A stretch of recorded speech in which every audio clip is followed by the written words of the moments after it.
어, 예, 안녕하세요. 예, 예, 오늘부터는, 이게 잘 들려요? 어, 예, 오늘부터 이제 민사소송법이죠. 네, 어제 민법 깨끗이 끝내고 했으면 좋았을 텐데, 조금 남아가지고. 그래서 민소법은 그렇게 되지 않으려면 좀, 하여튼, 물리적인 시간이 절대적으로 적으니까, 하여튼, 하여튼, 근데 같은 요령으로, 좀 빠른 속도로 여러분들이 최대한 집중을 해서, 최대한 여러분들이 활용을 할 수 있도록 해야겠어요. 그래서 1번부터 그래서요. 그래서 지금 민사소송법은 또 민법이랑 마인드를 여러분들이 좀 바꿔야 되니까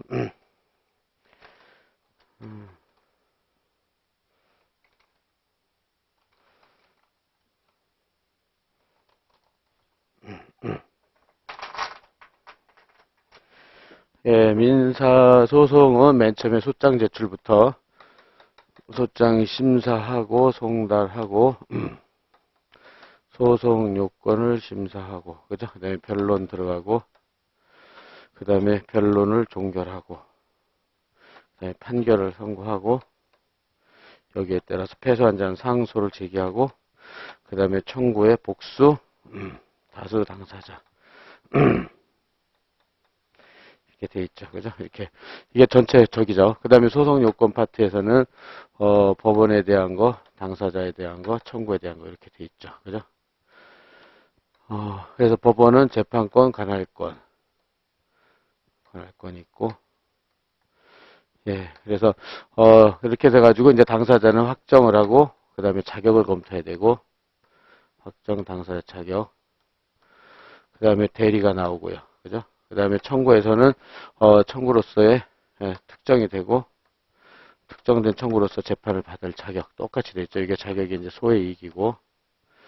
예, 그래서 오늘 파트는 아마 여기 변론 들어가기 전, 변론에서는 사실의 주장과 증거조사를 한다. 그래서 사실의 주장에서는 처분권주의와 변론주의가 주된 쟁점이 되고 그다음에 증거조사에서는 자유심증주의, 증명책임 이런 것들이 쭉 나오죠. 그래서 판결에서는 기판력, 그죠? 이렇게 해서 그다음에 여기 끝나면 가장 어려운 청구 복수하고 다수당사자 이렇게 돼 있죠. 그래서 하여튼 4일 안에 최대한 많이 나가볼 수 있도록 할 테니까요. 이렇게 해서 해보도록 합시다. 그래서 지금 제적 기피. 그러면은 법원이 공정한 재판을 하기 위한 것으로서 제적 기피 제도가 있다. 그렇게 돼 있죠. 그래가지고 옳지 않은 것, 기억, 법관은 전심에서 변론 증거조사를 한 경우에라도 해당 사건의 최종 변론과 판결합에 관여한 적이 없다면 그 다음에 상소심의 직무집행에서 제척되지 않는다. 그래가지고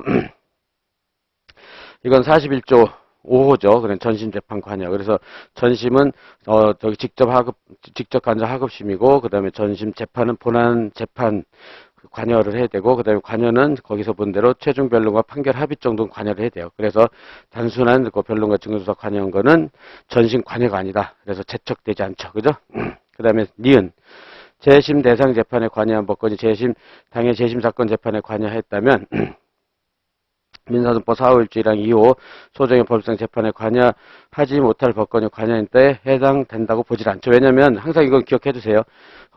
재심 대상 재판은 확정 판결이에요. 전에 확정 판결을 취소를 구하는 게 재심의 소죠. 그래서 확정 판결과 재심 절차는 완전 별개 절차예요. 별개 절차이기 때문에 전에 확정 절차에 확정 판결에 관여했다 그래도 재심에서에선 전심 관여가 안 돼요. 알았죠? 그래서 그는 그것부터 기억하세요.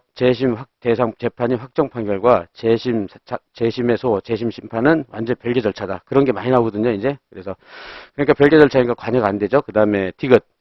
본안 사건의 재판정에 대한 기피 신청 사건의 재판에 관여한 법관이 다시 본안 사건에 관여한다 하더라도 41조 5 전심 재판 관여에 해당하지 않죠. 왜냐하면 기피 신청은 전심 재판 관여인데 기피는 전심의 본안 재판은 전혀 무관하잖아요. 그러니까 전심의 본안 사건에 관여를 하지 않은 거니까 전심 재판에 관여에 해당되지 않는다. 전심 재판 관여 이렇게요. 그다음에 리얼. 재판장이 소위 등 말소 청구 중에 동일한 내용의 다른 사건에 관해서 그 사건의 피고들에게 패소 판결했다면 기피 사유가 있다고 할 수가 없다. 이렇게 돼가지고 그러면 이거는 뭐냐면 재판장이 소위 등 말소 청구서 동일한 내용이 다른 사건이죠. 다른 사건에 관여했다는 것은 그죠?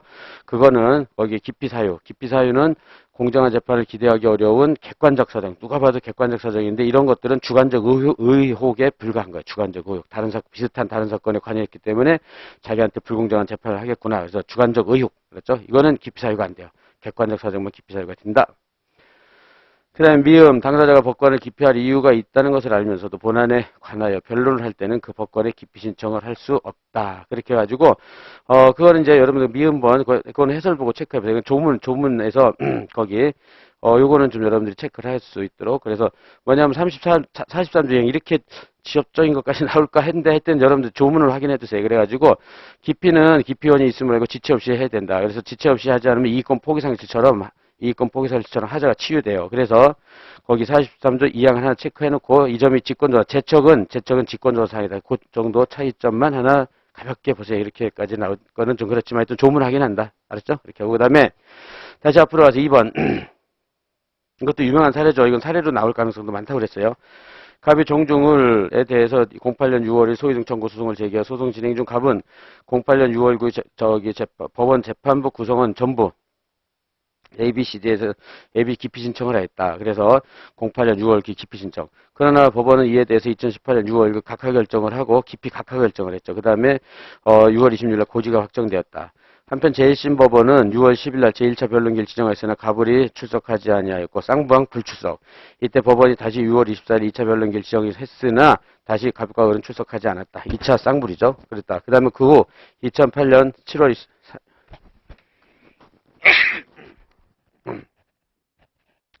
23일 날 을이 길 지정 신청을 하자 다시 08년 8월 26일 날 3차 변론기를 지정하였으나 갑을 모두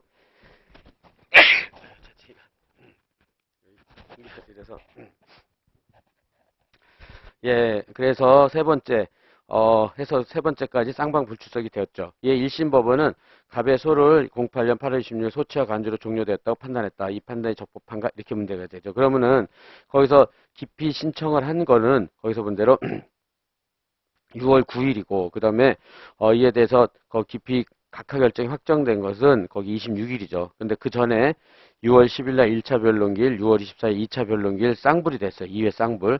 그런 다음에 기일정청에서 8월 20일 3회 쌍불이 됐어요. 그래서 이때 1차 변론기일과 2차 변론기일 그 지정을 한 것이 적법하다면 그러면은 1회 쌍불, 2회 쌍불에서 3회 쌍불의 소차 간주가 되겠죠. 그렇지만 1회 변론기일과 2회 변론기일 지정한 것이 위법하다면 무효라면 1회 2회가 없으니까 3회 쌍불은 1회 쌍불이 돼서 소치와 간주가 안 되겠죠. 결론은 1회 변론기일 정하고 한 거하고 2회 변론기일 정한 것이 적법 유효한지 그게 문제가 된다. 이렇게 되는 거죠. 그죠? 그래서 기억번 법원재판부 구성원 중 배석 판사가 종중 을의 구성원이라는 사실이 밝혀진 경우 법관은 종중과 공통되는 범상 이해관계다 볼 수 있어 법 41조 1호 제척사유에 해당된다. 그래서 해당 법관 관여한 법관 법률행위 무효다. 이게 맞죠? 그래서 이거 유명한 판례죠. 배석판사 중 A가 종중의 구성원이다. 그러면 공통되는 법률상 이해관계가 있고 따라서 재판의 공정성에 의심을 갖는다고 그러죠. 재판의 공정성에 의심을 가지니까 41조 1호 판사하고 당사자 사이에 공동의 권리자, 의무자가 되는 사유에 해당된다고 보는 거죠. 그래서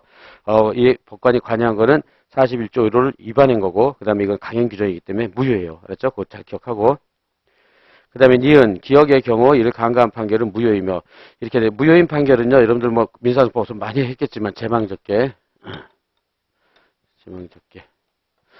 재판권 없음을 강구한 판결체 그 다음에 재소전 사망을 강구한 판결 그 다음에 당사자 적격 당적이 없음을 강구한 판결 소송 계속이 소멸돼서 소송이 종료됐음을 강구한 판결이 이렇게 4개 그죠? 강구 판결 여기가 무효이죠. 이 강구 판결이 강구 판결만 4개가 무효이다.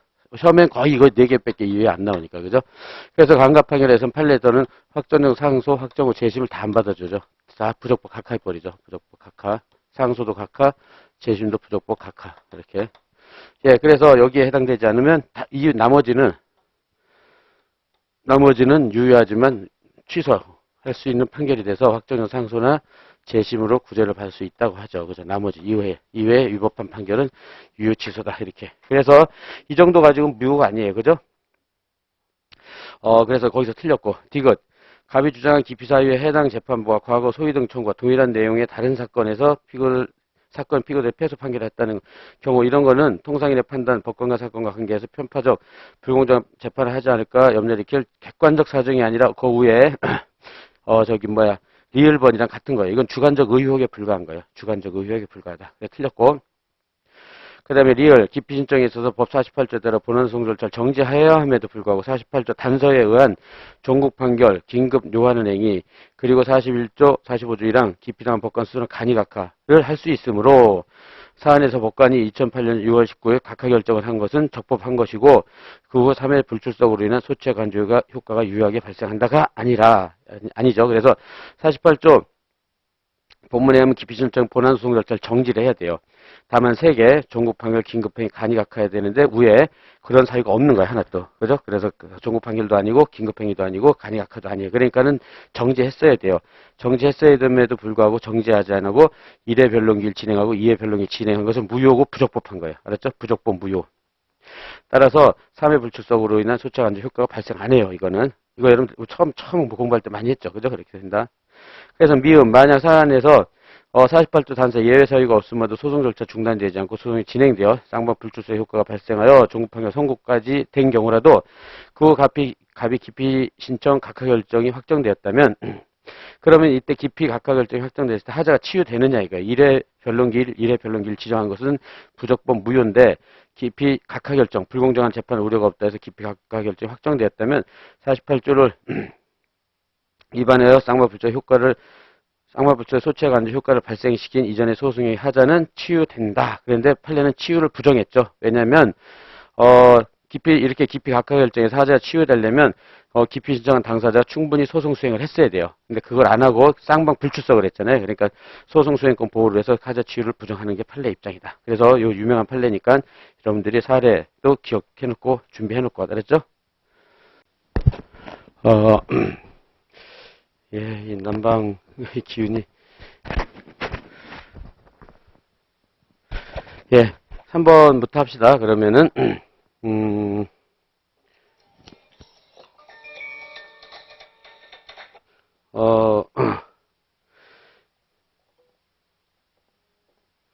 예, 그러면 기억본부터, 국가의 주권적 행위뿐만 아니라 국가의 사법적 행위까지, 다른 국가의 재판관으로부터 면제되므로 국가의 사법적 행위에 대해서 당해 국가를 피고로 하여 우리나라 법원의 재판권을 행사할 수 없다. 그러면 이게 이제 외국 국가의 재판권 면제 어떻게 되죠? 종래는 절대적 면제론이었지만 현재는 상대적 면제로 판례가 변경됐다. 그죠? 그래서 주권적 행위는 면제되지만 사법적 행위는 면제되지 않고 재판권이 미친다. 네, 틀렸죠? 그래서 체크하고. 이은 국제재판관을 우리나라 법원에 재판에 복종할 의사가 있을 때는 대한민국과 실제적 관련성이 없는 경우라도 변론 관할이 인정된다. 그래서 관할이지만 재판권에도 유추 적용시키는 게 판례 입장이죠. 그것도 주의하고. 디귿 2015년 1월 26일 을은 채무자 갑을 상대로 소를 제기했고 법원의 의뢰 청구를 모두 인용하는 판결을 선고했다. 그러나 을은 이미 2014년 2월 1일 소재기 전에 사망한 것으로 판결졌다. 그럼 이 판결은 재수 전 사망이죠. 그러니까는 무효이다. 맞죠? 그 다음에 리을. 을 소유 엑스토제 간에 각각 병이 공모하여 무단으로 등기소를 위조해 병명의 등기를 이전했다. 이에 을은 갑을 상대로 등기를 말소하는 소송을 제기했고 법원이 의뢰 청구를 모두 인용하는 판결을 선고했던 그 판결은 유효하다. 그러면은 이거는 말소 등기 청구 피고 적격은 어떻게 되죠? 등기 명의자인 등기 의무자여야 된다. 그렇게 해가지고 을은 등기 명의자인 병만 피고 적격이 있고 등기 명의가 없는 갑은 당연 피고 적격이 없어요. 그럼에도 불구하고 본안 판결했죠. 그러니까 아까 재망 적격 세 번째 당사자 적격 흥결을 간과한 판결은 무효. 틀렸죠? 그래서 유효가 틀렸고. 그 다음에 미음. 제1심에서 원고 갑이 유효하게 소를 취하했으나 법원은 그동안의 심리 결과를 토대로 갑청을 모두 인용하는 판결. 이거는 재망 적격에서 네 번째 거예요. 소취하로 소송 계속 소급적으로 소멸됐잖아요. 그래서 종료되었음을 간과한 판결이죠. 무효. 그래서 그런 사례로 나왔을 때 이렇게 여러분들 잘 찾아서 정확하게 체크할 것. 그 다음에 4번. 관할 이제 소송의 목적가 없이 2억을 초과하는 민사사건 합의부. 맞죠? 1억 초과 2억 이하 사건은 고액 단독 3천만 원 이하, 그 다음에 초과, 그 다음에 1억 이하 사건은 중액, 나머지 3천만 원 이하 사건은 소액 단독 사건 담당이며 합의부 사건은 고등법원, 단독은 지방법원 본원 합의부. 그러니까 지방법원의 항소만 담당하는 본원 합의부가 있어요. 그래서 거기도 처리하게 됐다. 맞죠? 이렇게 해서 법이 개정돼가지고. 예, 그 다음에 2번. 당사자들이 법정 관할법원에 속하는 여러 관할법원 중 어느 하나 법원을 관할법원으로 하기로 약정을 했다. 관할의 합의죠. 그랬을 때 그와 같은 약정은 약정이 이루어진 국가 내에서 재판이 이루어질 것을 예상하여 그 국가 내에서 전속적 관할 합의를, 그죠? 전속적 관할법원을 정한 취지 합의라고 해석될 수 있다는 게 유명한 판례죠. 그래서 법정 관할 중 어느 한 법원을 합의하면 전속적 합의, 그 다음에 그 이외 법원을 합의하면 부가적 합의로 해석하죠. 그죠? 그거 기억하고. 그 다음에 3번. 채권 양도 등의 사유로 외국적 요소가 있는 법률관계에 해당되게 된 때는 그러면 외국 채권이죠. 외국 채권. 다른 국가의 재판 관할권이 성립될 수 있고 그 다음에 그 경우 관할 합의에 의해 채권 양수에 미치지 아니한다. 그러므로 관할 부분은 국가의 소송법에 따라서 해야 한다. 그게 맞는데요. 원래는 국내 채권이요. 국내 채권을 양수했을 때 채권 양수인은 관할 합의에 효력이 미쳐요. 그렇지만 외국 채권을 양수받았을 때는 그거는 양수인한테 관할 합의 효력이 미치지 않아요. 그렇게 하고 그건 다른 국가의 재판 관할권, 재판권도 소멸되지 않고 성립돼요. 이거 유명한 판례니까 이것도 체크해놓고요. 예, 외국 채권이나 국내 채권이냐, 그렇죠? 정확하게 구별할 것. 그 다음에 4번 사행위 취소에 있어서 의무이행지는 사행위 취소는 항상 청구치가 두 개란 말이에요. 그죠?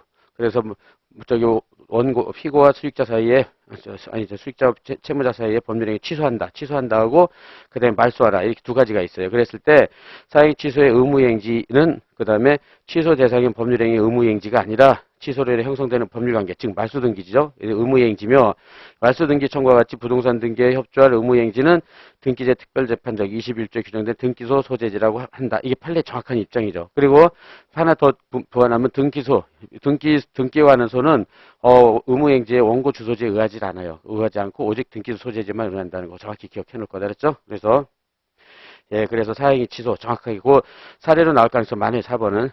그 다음에 5번.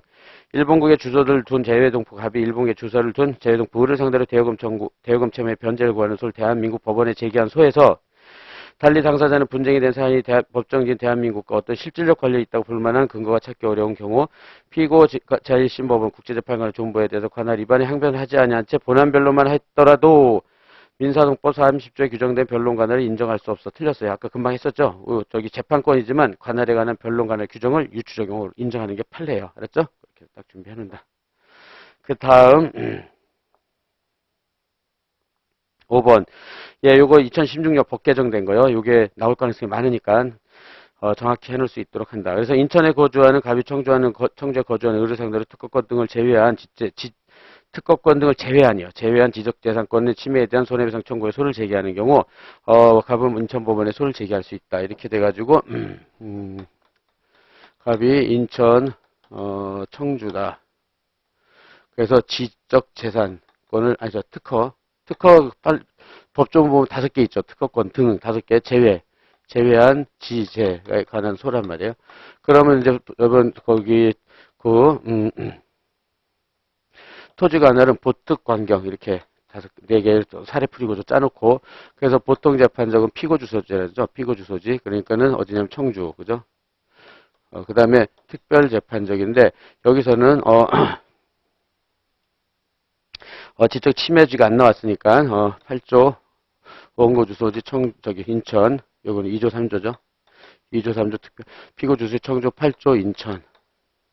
그 다음에 관련 재판적은 없고 그 다음에 특별재판적 8조하고 24조 1항이죠. 24조 1항. 그래서 특허권 등을 제외한 지적재산권은 보통 토지 관할 있는 지방법원에 청주를 관할하는 고등법원이 있는 곳이 지방법원이에요. 그러니까 청주는 대전이고 인천을 관할하는 고등법원은 서울중앙이죠. 이렇게. 그래서 4군데 관할의 경합에서 4군데 관할이 있는 거예요. 그래서 이제 청주에는 인천에 소를 제기할 수 있다. 관할이 있죠. 그죠? 그 다음에 요게 24조 1항이고 요건 이제 36조 1항이랑 결부가 되는데 이송은 그래가지고 거기서 본 대로 인천에 거주하는 갑이 청주에 거주하는 의를 상대로 특허권 등을 제외한 지제, 침해, 손해배상 청구 인천지방법 제기한 경우 이 법원은 서울중앙으로 이송할 수 있다. 그래서 36조 1항에 의하면은 여기서 여기 청주나 인천에 소제기가 됐다. 그죠? 소제기가 됐으면 이거를 대전이나 그러니까 서울로 이렇게 이송을 할 수가 있어요. 그죠? 36조 1항의 이송이죠. 그래서 지금 인천으로 소재가 됐으니까 서울로 이송할 수 있겠죠. 그러니까 이건 둘 중에 아무 데나 이송할 수 있어요. 이렇게 조문 거기 밑에 확인해 놓고 그 다음에 디귿 인천에 거주하는 갑이 청주에 거주하는 의뢰상들의 특권권 등 지제, 특권권 등이요. 지제에 관한 침해에 관한 손배 청구에 손을 제기한 경우 갑은 인천지방법원에 손을 제기할 수 있다. 이렇게 돼서 그러면 요번에는 지제 등이죠. 이제 지제 등. 아니 특허 등이죠. 특허 등 지제에 관한 소다. 그래서 이거는 24조 2항 3항 이제 2항인데 그렇다면은 여기서 마찬가지로요. 손을 제기했다. 보특 여기서 인천이고 청주죠. 인천 청주.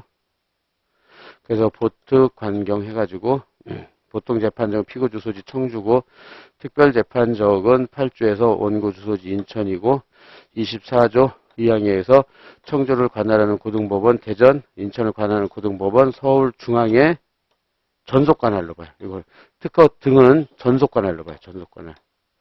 전속관할로 보기 때문에 여기는 관할이 없어지죠. 그래서 인천은 관할이 없죠. 그렇죠? 이렇게 보고 그 다음에 리을 포항에 거주하는 갑이 순천에 거주하는 의뢰상들의 특허권 등 지제에 관한 손배 청구를 세운 서울중앙지방법원에 손을 제기할 수 있다. 이거는 24조 3항인데 24조 3항 2항 3항이죠. 2항 3항. 그래서 갑이 이제 특허권 등이죠. 특허권 등에 관련된 손데 여기서는 포항이고 여기는 순천이다. 이렇게 됐다. 그러면은 보통재판적 순천, 그 다음에 특별재판적 포항, 그 다음에 이 순천을 관할하는 광주, 포항을 광주하는 대구. 까지가 이제 24조 2항이에요. 그죠? 이렇게. 그리고 24조 3항에서 특권권 등은 서울중앙에 언제든지 있게끔 해놨죠. 서울중앙에. 그죠? 따라서 세 군데의 전속관할이에요. 세 군데의 전속관할.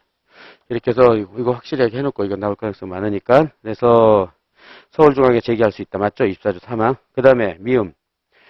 포항에 거주하는 갑이 순천에 거주하는 상대 특허권 등 지제에 관한 침해에 대한 손배 청구를 서울중앙에 제기했을 때 서울중앙에서 순천지방법원으로 이송할 수 있다요. 왜냐면 여기서도 마찬가지로 여기 그러면 여기는 요 세 군데 전속관할이잖아요. 그죠? 그러니까 근데 36조 3항에서 여기는 30조 3항에서 여중에 어디 한 군데 손을 제기하면요. 여기 순천이나 포항으로 36조 3항에 이송을 할 수 있어요. 이송 가능. 다만 여기서 재판하는 것이 여기 광주, 대구, 서울중앙에서 재판하는 것이 현저히 지연되거나 현저히 손해가 있어야 돼요. 요거를 요건으로 해서 요건으로 알았죠? 이송 가능하다는 것. 예, 그래서 거기 조문 정확히 다 준비를 해놓을 것. 알았죠? 예, 그렇게 해서 보고 다음 6번 관할 이송 설명적 옳지 않은 것은 기억번 원고 갑 주소지 서울이고 피고를 대소지 대구를 전속적 관할 합의를 했다. 그 다음에 그 뒤에 대구지방법원에 손을 제기한 경우 서울중앙지방법원 관할이 소멸했다. 대구지방법원은 서울중앙지방법원으로 이송할 수 없다. 이렇게 돼가지고 36조 그러니까 이거는 관할 위반의 이송은 34조고요. 그 다음에 35조는 심판편의 이송, 36조는 지금처럼 지제에 관한 소의 이송이란 말이에요. 근데 요거는 맨 처음에 대구에 전속적 합의를 했으니까 대구에 소를 제기했으니까 관할이 있죠. 그러니까 34조 관할 위반의 이송은 못해요. 그 다음에 여긴 지제 같은 게 아니니까 36조 이송도 아니에요. 그럼 35조 심판편의 이송인데 그러면 대구지방법원은 전속적 합의를 했기 때문에 서울지방법원은 그 법정 관할이 다 소멸하는데 소멸의 범위를 판례는 어떻게 하죠? 사익적인 요소, 손해방지만 소멸시키고 공익적인 요소인 지연방지는 소멸이 되지 않는다. 따라서 지연방지, 그러니까는 대구지방법원에서 재판하는 그 지연이 됐을 때는 서울지방법원의 지연방지 목적에 관할은 법정관은 소멸되지 않기 때문에 대구지방법원 그 한도 내에서 서울지방법원을 이송할 수 있다요. 그죠? 그래서 여러분들 그 판례 잘 찾아서 해설이랑 저 자신이 갖고 있는 계속 얘기하지만 여러분들의 무기교재 거기다 잘 표시해서 확인할 거. 이것도 잘 나오는 것 중에 하나고. 그 다음에 니은 피고가 변론기를 준비서면만 제출하고 불출석해서 진술간주된 변론관할이 생기지 않아요. 변론관할은 반드시 출석해서 구술로 해야지만 변론관할이 생겨요. 이렇게 불출석해서 진술간주되면 변론관 생기지 않는다. 외우고. 디귿 갑은 을에게 대여금 1억의 지급을 구하는 소를 제기했고 피고 을이 상계항변을 제출하고 상계 초과채권이 2억 5천만 반소를 지급하는 청구를 하는 경우 그러니까 본소 단독 반소 합의 이렇게 되면은 여기에 대해서 원고가 관할 위반의 항변을 하면 둘 다 합의부를 이송하는데 그래서 반소는 관할 위반이므로 갑이 원고가 이의 없이 변론했던 변론 관할이 생겨요. 변론 관할이 생기기 때문에 본소와 반소 합의부를 이송할 필요가 없어요. 그냥 단독 판사가 재판하면 된다. 269조 2항이죠. 269조 2항의 문제. 리얼 관할의 합의는 당사자가 그 일반 승계인에게만 미치고 일반 제3자를 구속할 수 없다. 그건 맞죠? 당사자하고 상속인한테는 당연히 미치고 제3자는 효력이 안 미치겠죠. 다만 또한 채권 승계인은 대인유만 있기 때문에 그 다음에 양수인은 양도인의 합의에 구속되지 않으나 물권 승계인은 대인유가 있기 때문에 양도인의 합의에 구속되지 않는다. 이렇게 되는데 대인유 대세유 그거는 아무 상관이 없어요. 채권 승계인은 뭐죠? 채권 승계 관할합의에 제한을 받는 채권을 자유롭게 정할 수 있어요. 그렇기 때문에 채권이 양도되면 동일성을 유지하면서 이전되기 때문에 채권 양수인한테 관할합의 효력이 구속이 되지만 물권은 물권 법정주의 때문에 그래서 관할합의에 제한을 받는 물권 내용을 자유롭게 정할 수가 없어요. 따라서 물권 승인의 관할합의 효력이 미치지 아니한다. 여기서 채권은 국내 채권이에요. 아까 외국 채권은 관할합의 효력이 미치지 않는다고 그랬잖아요. 국내 채권은 관할합의 효력이 미친다. 알았죠? 그래서 그 내용을 자유롭게 정할 수 있느냐 없냐 그게 키워드예요. 내용을 자유롭게 정할 수 있느냐 없냐. 그 다음에 미음. 그래서 채권 압류 및 전부 명령의 채무자인 갑이 위 채권 압류 전부 명령에 불복하여 항고를 제기하자. 원심법원은 항고의 성질을 즉시 항고로 보고 항고장이 즉시 항고 기간 고지일로부터 일주일 도가에 접수되었으므로 항고장 명령을 했다. 명령을 항고장. 그러니까 전부 명령과 항고장 각하 명령 두 개가 나왔어요. 이에 갑이 위 항고장 각하에서 불복해서 강주지방법을 항고법원으로 표시하여 즉시 항고를 제기하자. 항고법원이 강주지방법을 위 즉시 항고 항고법원에 관할에 속하지 아니하고 재항고에 속한다고 생각을 했어요. 이건 잘못됐어요. 왜냐면은 항고장 각하 명령은 1심 법원의 재판이에요. 1심 법원의 재판. 그렇기 때문에 거기에 항고는 재항고가 아니라 최초의 항고였어요. 근데 이거를 항고법원의 관할에 속하지 않는다 대법원에 이송을 했어요. 그래서 이런 이송은 항소심에서 재판할 걸 대법원에 이송했기 때문에 신급관할 위반에 이송이 됐어요. 신급관할 위반에 이송. 이때 대법원은 이 사건을 다시 항고법원으로 반송할 수 없다. 반송할 수 없으면 기속력, 이송결정이 기속력의 문제인데 여러분들 어떻게 기억하고 있어요? 신급관할은 전속관할이죠. 그래서 전속관할 위반의 이송결정도 기속력이 있다. 다만 신급관할 위반의 이송결정에 대해서는 판례는 뭐라고 했죠? 이송받은 법원이 상급심일 때는 기속력이 없고 하급이나 동급일 때는 기속력이 있다는 거예요. 지금은 이송받은 법원이 어디예요? 대법원이니까 상급심이죠. 기속력이 없다. 따라서 반송이 가능하다. 그래서 틀렸죠. 그죠? 예, 그거 다 유명한 판례되니까 좀 잘 체크하고요. 그 다음에 7번. 이송에 관한 설명서 틀린 것은 수소법원의 재판 관할권 유무는 직권조사사항으로 법원이 관할에 속하지 아니함을 인정할 때는 민사소권 34조 1항에서 직권으로 이송결정하고 그죠? 이송결정. 소송 당사의 관할 위반을 이유로 하는 이송 신청 권 있는 것은 아니다. 왜? 34조 1항에 직권 이송 결정만 있고 당사의 이송 신청이라는 규정이 없어서 그래요. 판례는 법이 없으면 다 부정을 해요. 그래서 98%인데 이제 나중에 이제 그러니까 법이 없으면 부정한다. 98% 부정하라 하고요. 그래서 두 개가 긍정되는 게 있어요. 그러니까 이거 나올 때 하겠어요. 거의 100%, 거의 98%는 거의 100%죠. 그래서 이것도 이송신청권이라는 법의 규정이었기 때문에 부정을 해요. 그래서 동그라미 2번, 이때 관할 위반을 이유로 이송신청을 한 경우에도 다시지 법원의 직권발동 조건밖에 없다. 따라서 법원은 이송신청에 대해 재판할 필요가 없고 이송신청을 거부하는 이송신청 기각결정을 하여도 즉시 항고, 불복이 허용될 수 없어요. 맞아요. 그래서 왜냐면 우리 일반론으로 당사자한테 권리가 있어야 법원한테 의무가 있어요. 그렇게 하고 권리가 있어야 불복하면 기각결정에서 불복을 할 수 있어요. 그렇기 때문에 여기는 첫째 이송신청 권이었기 때문에 재판할 의무 즉 필요가 없고요. 그 다음에 이송신청 기각을 해도 불복 즉시 항고 허용될 수 없어요. 맞아요. 그죠? 그래 권리 의무로 딱 모든 우리 법학 8법은 전부 권리 의무 구조로 돼 있잖아요. 그래서 그렇게 딱 준비해 놓는다. 3번 법원이 당사자의 관할 위반 이유로 이송신청에 대한 직권발동으로 이송결정을 했어요. 그런데 관할 위반으로 이송결정을 한 거는 즉시 항고 허용되는데 왜냐면 이건 이송신청 기각결정이 아니라 이송결정. 잘못된 이송결정은 원고가 재판받을 권리 침해했기 때문에 이거는 당연히 즉시 항고 허용돼요. 알았죠? 이송신청 기각결정에 대해서 피고의 항고는 안 되지만 이송결정, 잘못된 이송결정에 대해서 원고는 즉시 항고 허용된다. 알았죠? 그렇게 준비하고 그 다음에 4번 당사자한테 이송신청권이 인정되지 않는 이상 항고심에서 당초 이송결정이 취소되었다. 그럼 거기서 써내서 당초 이송결정이 취소됐다는 숨은 뜻은 취소하고 뭐 했겠어요? 이송결정을 취소했다는 말은 항고심에서 뭐 했냐면 이송신청 기각결정을 했다는 거예요. 다시 이송신청 기각결정. 그거 가로 열고 닫고 해놓으세요. 밑에. 이송결정을 취소하면 이송신청 기각결정을 해버렸어요. 그러니까 그랬을 때 취소됐다 그래도 이에 대한 신청이나 재항고는 허용되지 않아요. 왜냐하면 이송신청 기각결정에 대한 불복이 안 된다고 그랬잖아요. 그러니까는 이송신청 기각결정에 대한 항고, 재항고, 특별항고 다 안 돼요. 알았죠? 그러나 이송 결정에 대한 항고는 다 되고. 알았죠? 그렇게 딱 숨은 뜻을 잘 기억한다. 예, 그 다음에 5번. 따라서 법원이 그 관할에 속하지 아니함을 인정할 때는 34조 1항에 의해서 직권으로 이송 결정. 여기는 이송 결정이죠. 따라서 소송 당사자 관할 위반 이후 이송 신청권이 있는 것은 아니나 당사자 관할 위반을 이유로 이송 신청을 한 경우에도 그 다음에 법원 이송 신청 당부에서 심판할 필요가 없다요. 그러니까 이송 기각 결정에 대해서는 의무가 없다 그랬잖아요. 그 필요가 의무잖아요. 의무. 그래서 이송 신청권이 없기 때문에 의무가 없으니까 필요가 없다. 딱딱 공식처럼 민사소송법은 거의 거대한 공식처럼 이루어졌기 때문에 여러분들이 딱딱 해서 공식처럼 맞춰 나갈 수 있어야 돼요. 그 다음에 8번. 기억. 소송의 이송이란 일단 계속된, 이건 기출문제죠. 첫 1회 때. 계속된 사건을 법원의 결정이요, 결정. 결정해서 다른 법원에 이송하는 것을 말한다. 재판의 종류는 뭐 있어요? 재판은 판결, 결정, 명령이 있죠. 그래서 판결은 세가 있죠. 세 개. 소각화, 청구격, 청구용 세 개 있고요. 그 다음에 가압류, 가처분, 부수적인 건 결정을 해요. 그 다음에, 명령은 재판장의 권한이에요. 재판장이 대표적인 게 소장각하 명령, 이런 것들. 그죠? 그래서 재판은 세 종류가 있다. 그 중에서 이송 결정은 중요하고 본질적인 게 아니잖아요. 그러니까 결정을 한다. 그 다음에 니은. 법원의 관할은 제소시. 그러니까 관할을 항상 소재기 실 기준으로 한다. 하고, 그 다음에 디귿. 소재기 또는 시효 중단은 제출시예요, 제출시. 그러니까 제소시.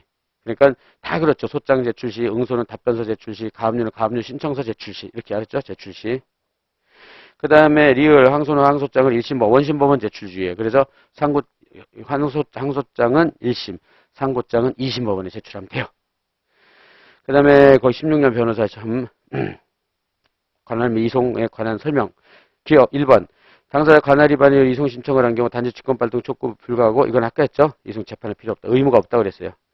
그 다음에 신급 관할 위반 이송 결정은 상급심 법원에 미치지 않는다. 하급 동급에만 미친다. 금방 했고. 3번. 대한민국 법원의 관할을 제재하고 외국 법원을 관할 법원을 전속적 국제 관할 합의요. 그러니까는 한국과 뭐 미국이다. 이걸 제외하고 오직 뭐 중국만 하자 이런 식으로요.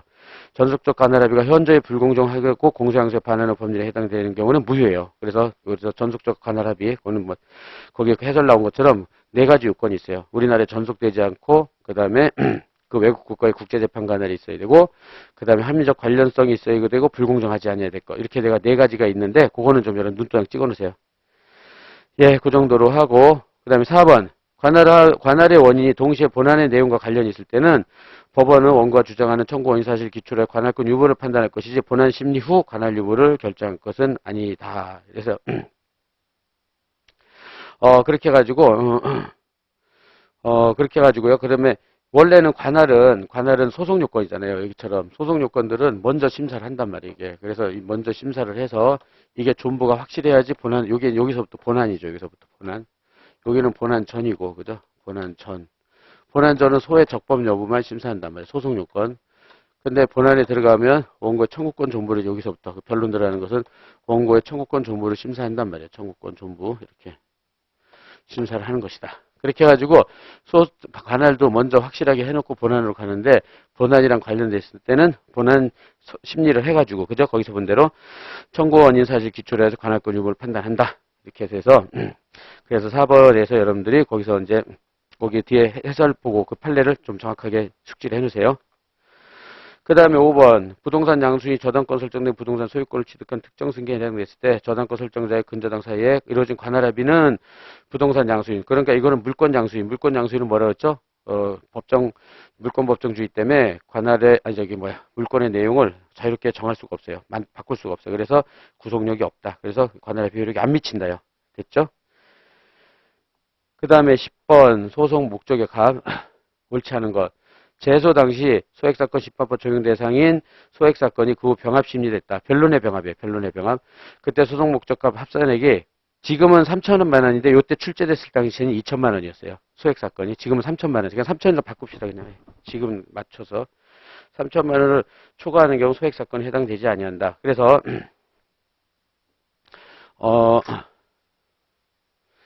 여러분들이 책에 보면은 청구병합. 그죠? 청구병합과 소가가 나오는데 일단 이게 원칙으로 합산이에요. 합산.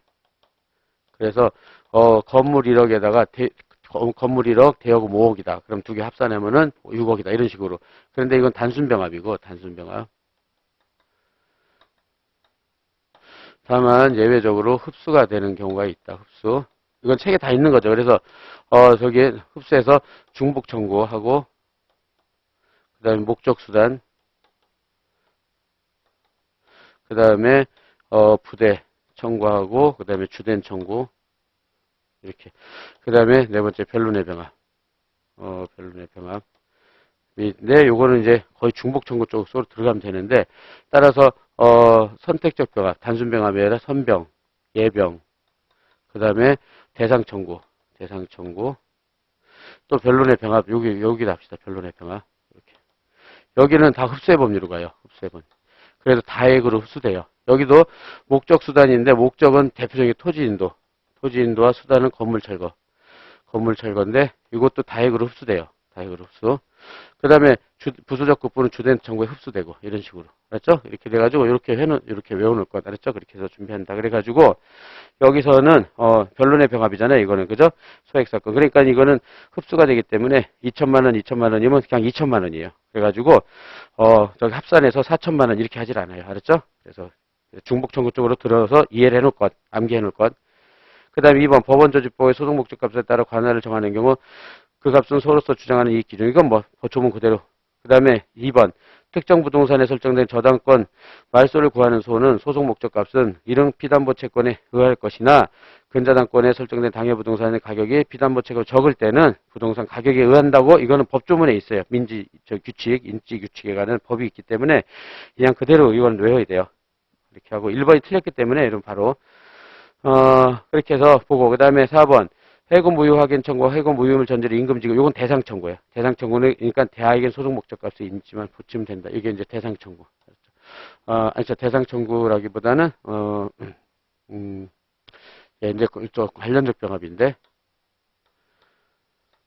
관련적 병합에 해당이 되고 이런 것들이 다 흡수가 되는데 그 관련적 병합에 해당돼요. 그래가지고 소송 목적값이 경제적 목적을 동일한 목적을 추구하기 때문에 이건 다에게 흡수된다. 이렇게. 그 다음에 과실 손해배상 위약금 비용 청구가 소송의 부대 목적에 대해서 이런 부대 청구는 주된 목적. 그러니까 원금 청구에 그냥 흡수가 돼요. 이렇게 돼가지고 소송 목적 흡수 넣지 않는다. 예, 그래서 저렇게 해서 체결해서 요거 하나만 해놓으세요. 청구 병합과 그 다음에 속가. 그 다음에 11번, 이제, 거기서 이 소송의 이송에 관한 설명, 이송. 그래서, 동일한 지방법원의 합의부와 단독판사의 구별은 사무 분담의 문제이므로, 동일한 지방법원의 합의부 단독판사에서는 이송 여지가 당연히 있죠, 이거는. 그죠? 그러니까 법원, 합의부도 재판부, 단독판사도 재판부예요. 그러니까 재판부로 이전하는 게 저기, 이송이기 때문에, 그래서, 이송의 여지가 전혀 없는 건 아니다. 있다. 니은. 관할 위반을 이유로 당사자의 이송 신청은 직권 발동. 아까 했었죠? 그래서 이건 여러분들 한번 읽어보면 아까 했던 거니까 여러분들 체크하고. 디귿. 당사자 즉시 항고를 하지 않아서 이송 결정이 확정된 경우 전속관할 위반의 이송 결정이라 하더라도 원칙적으로 기속력이 인정된다. 그래서 전속관할 위반의 이송 결정은 기속력이 인정되고요. 그런 다음에 전속관할 중에 리을이 신급관할이잖아요. 그 중에 신급관할 위반의 이송 결정은 이송받은 동일 하급법원에는 미치지만 상급법원에는 이송결정 기준 미치지 않는다. 그래서 디귿, 리을을 한꺼번에 합쳐서 그대로 맞는 지문이니까 그대로 외워놓는다. 그 다음에 미음 이송결정이 확정되면 이송결정을 받은 법원은 수수법원으로서 자격을 상실하므로 어떤 처분도 할 수 없는 게 아니라 37조에 따라서 긴급 사무처리는 할 수 있어요. 37조 조문 확인할 것, 알았죠? 그 정도. 예, 그 다음에 이제 거기까지 해서 법원에 대한 당사자 소송 요건에 대해서 중요 판례들은 다 본 것 같아요. 이렇게. 그 다음에 당사자 파트로 가는 거죠. 그래서 당사자 확정. 당사 확정에 대해서는 당사 확정에서 판례는 실질적 표시서를 따르죠. 실적 표시서. 그래서 당사 표시뿐만 아니라 실질적 소장의 전 취지를 고려한다. 그래서 가번 학교법인 대신 학교를 당사자로 피고로 표시하였다가 학교법인으로서 피고를 표시하는 정정은 허용된다. 그렇게 해가지고 당사자 확정은 확정하고 발견시 조치, 감갑 판결 이렇게 나온다. 확정, 발견시, 보정 방법, 그 다음에 감갑 판결 이렇게 나와서 확발간 보통 이렇게 외운단 말이에요. 확발간. 그래서 확정을 우리 판례가 실질적 거기 해설의 의사설이라고 한 거는요. 그냥 여러분들이 학설의 대립이니까 크게 중요하지 않으니까 무시하고 실질적 표시설이라고 생각하면 될 거예요. 거의 같은 말이니까. 그래서 발견시는 확정된 당사자하고 바꾸려는 당사자랑 비교를 하죠. 바꾸려는 당사자랑 비교를 해서 둘이 동일성이 인정되면 이거는 표시정정으로 가는 거예요. 표시정정으로 바꿔준다. 표시정정. 그래서 동일성 인정된 표시정정이고 그 다음에 동일성이 부정되면 권리의무 승계가 있으면 소송승계, 권리의무 승계도 없으면 임당변 중에 피고경정. 이렇게 셋 중에 하나를 바꾸죠. 피고경정. 그래서 이건 260조에 있다. 이렇게. 예, 그래서 표시정정, 소송승계, 피고경정. 강간 판결은 아까 본 대로 재소전 사망 무효고 예외적으로 유효하지만 취소할 수 있다. 이렇게 해서 딱 준비를 해놓고, 그죠? 예, 그래서 학교법인인데 학교를 당사자 표시했죠. 그럼 학교는 시설물에 불과해서 당사자 능력이 없어요. 그래서 당사자 능력이 없음이 분명할 때는 실질적 표시서에 의하면 올바른 당사자 능력자는 학교법인으로 당사자가 확정돼요. 근데 표시는 학교로 돼 있으니까 학교법인을 당사자로 확정됐고 다시 학교법인을 바꾸니까 동일성이 인정되잖아요. 그러니까는 표시정정이 허용되는 거예요, 이게. 요거 확정된 당사, 바꾸는 당사 동일한 거예요. 학교법인, 표시정정. 알았죠? 당사자 표시에 있어서 착오가 있어 소장의 전치지에 인정되는 경우에는 당사자 표시정정을 위한 성명 물어보는 거죠. 하고 성명 없이 바로 소각하는 것은 위법이에요. 그때 바로 소각하는 거 성명 없이 위법은 몇 조냐면 민사소송법 136조 사항이에요. 그래서 지적의무 위반이라고 봐요. 그러니까 성명 없이 바로 소각하는 것은 항상 성명 내지 지적의무 위반으로 봐요. 136조 사항 알았죠? 그 다음에 표시정정은 항소심에서는 허용되지만 상대방의 이익을 위하여 그 동의를 요하고 상고심에서 이와 같은 거기 동의만 있으면 허용되나 피고경정은 제1심 변종, 피고경정 1심 변종시까지 허용되는 건 맞아요. 근데 표시정정은 좀 둘로 나눠야 돼요. 표시정정은 정확히는 표시정정에서는 표시정정을 한다. 표시정정은요. 첫째, 재소전 사망에 의해서 표시정정하는 게 있고, 요거 이외의 경우 이렇게 나눠가지고요. 재소전 사망은 사망자를 상속인으로 바꾸는 거 해가지고 1심, 2심, 3심 있는데 1심만 허용되고 2심, 3심을 허용을 안 해요. 그런데 그 이외의 경우에는 1심, 2심, 3심인데 3심만 허용을 안 하고 이때는 허용하고. 그러니까 이렇게 좀 차이가 있어요. 그래서 거기는 참 1심, 2심, 3심 다 허용. 여기는 참 잘못 말했네. 이거는 여러분들이 책고적 확인을 해야 될 거예요. 그러니까 표시정정은 재소전 사망 이외에는 1심, 2심, 3심 다 허용되지만 재소전 사망 1심만 허용된다. 이렇게 해서 준비를 해놓고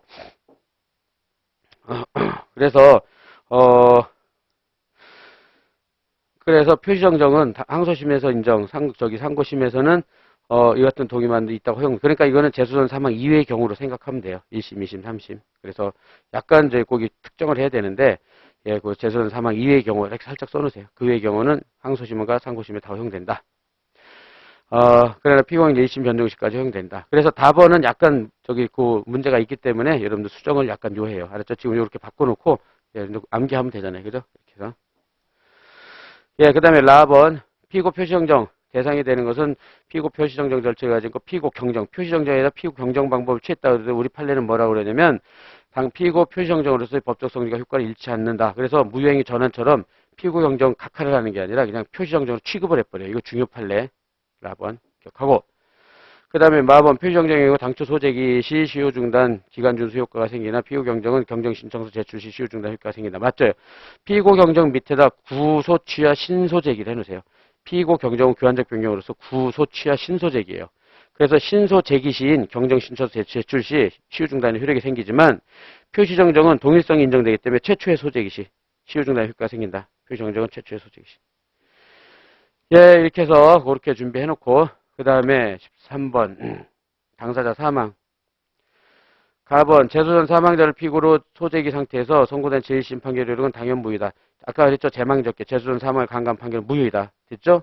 나번 재소전 사망자를 피고로 하는 소재기의 경우 강간하고 판결이 선고된 경우 상속인들에 의한 항소나 수개 신청은 부적법이에요. 항소나 재심이나 수개 신청 모두 부적법해요. 그래서 항소도 각하, 재심도 각하, 수개 신청도 각하예요. 수개 신청은 소송 계속 중 사망했을 때만 나오는 말이에요. 소송 계속 중 사망했을 때만 수개 신청이 적법하다. 알았죠? 그렇게 외우고.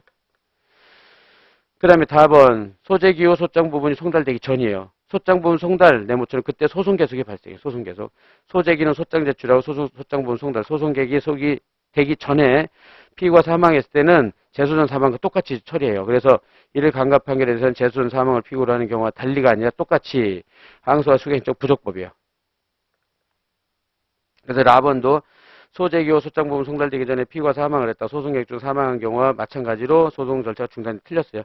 소송계획 중 사망했을 때는 중단 수계 절차로 가요. 동중단 수계. 그렇다면 재소전 사망, 그 소재기호 소장부분 송달 전에 사망했을 때는 재소전 사망으로서 이때는 중단 수계 절차가 적용이 안 돼요.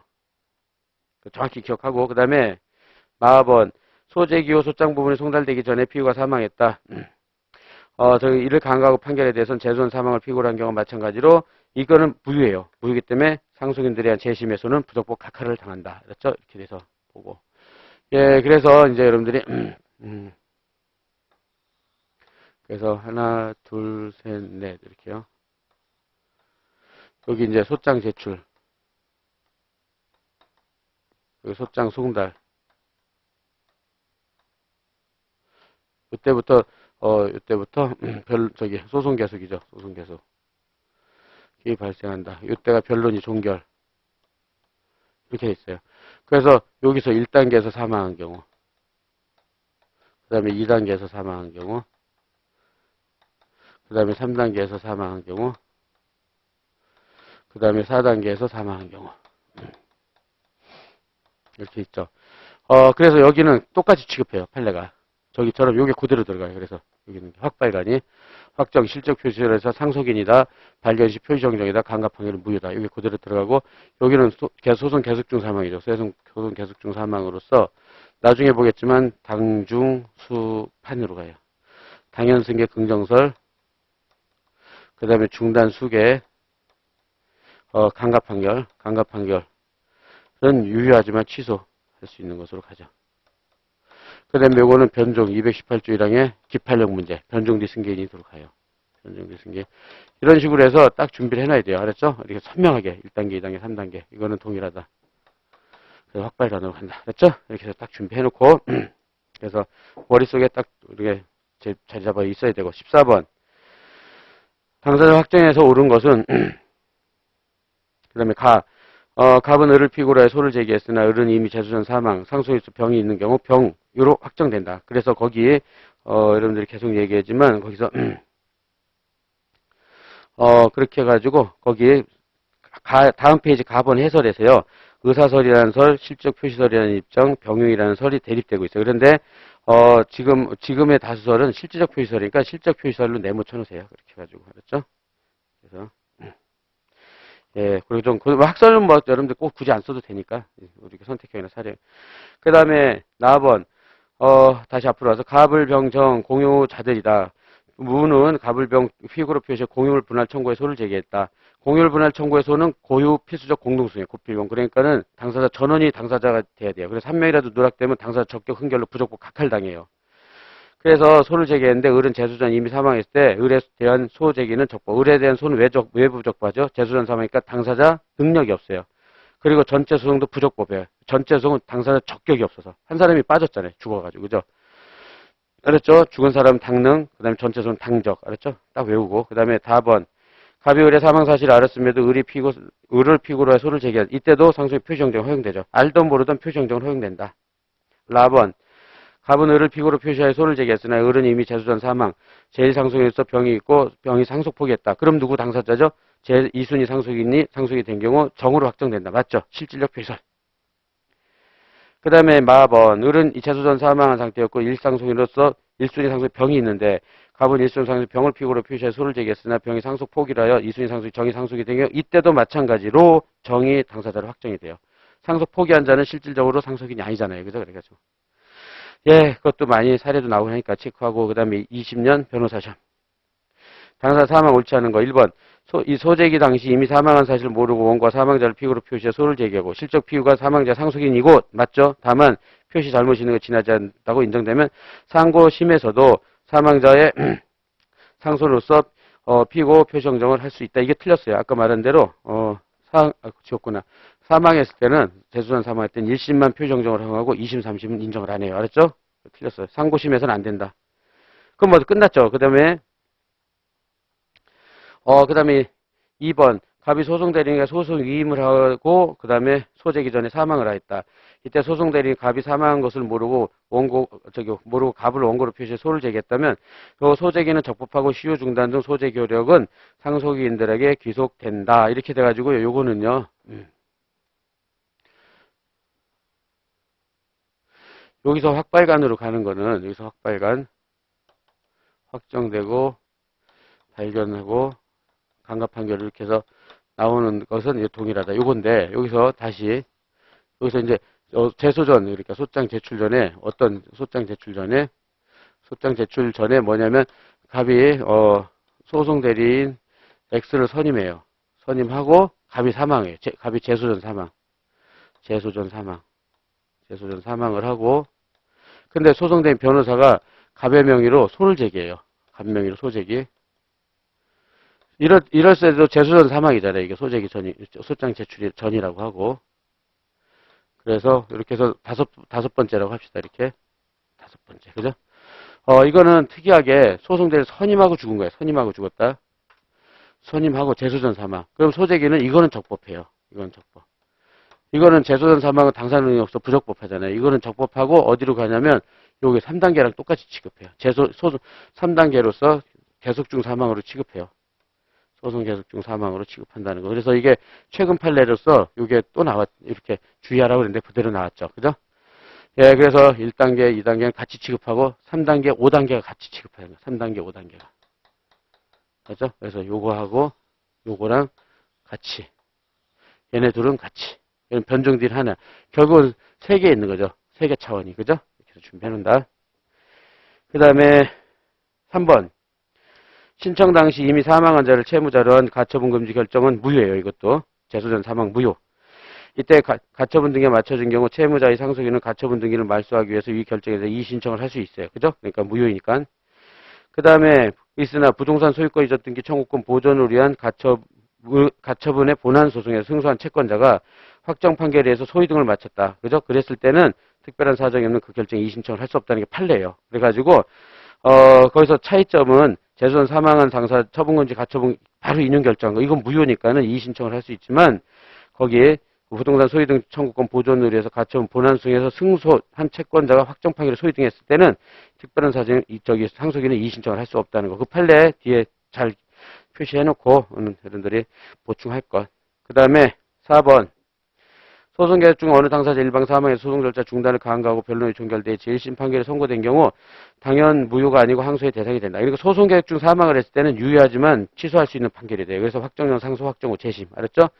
1단계는 재소전 사망은 무효이지만 재소전 사망은 강간 판결은 그냥 소송 계획 중 사망은 무효가 아니라 유효하지만 취소, 확정형 상소 확정 후 재심.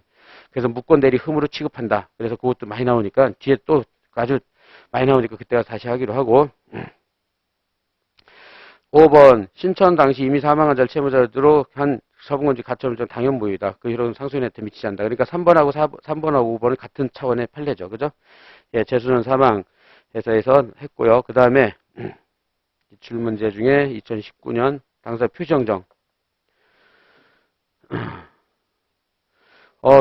피고로 표시된 자가 이미 사망한 사실을 모른 원고가 그를 피고로 표시하여 제소한 경우 사망자 상속인으로서 표시정정을 허용하고 상고심에 이르러도 안 된다고 그랬죠. 보정할 수 없다. 그 다음에 이은 피고로 표시된 자가 이미 사망한 줄 모르곤 원고가 그를 피고로 표시하여 제소한 경우 사망자 1순위 상속인 이것도 했었죠. 상속 포기했다. 그랬으면 2순위 상속이죠. 1순위가 아니라 2순위 상속인으로 당사 표시정정이 허용된다. 디귿 갑주식회사 대표이사 을이 개인 명의로 소재기했다. 을로부터 갑주식회사로 원고 표시 변경하는 경우 당사 표시정정 허용되지 않는다. 당사 표시정정은 동일성이 인정돼야 돼요. 근데 법인하고 개인은 자연인은 완전히 사람이 동일성이 인정 안 되잖아요. 그러니까 허용되지 않는다.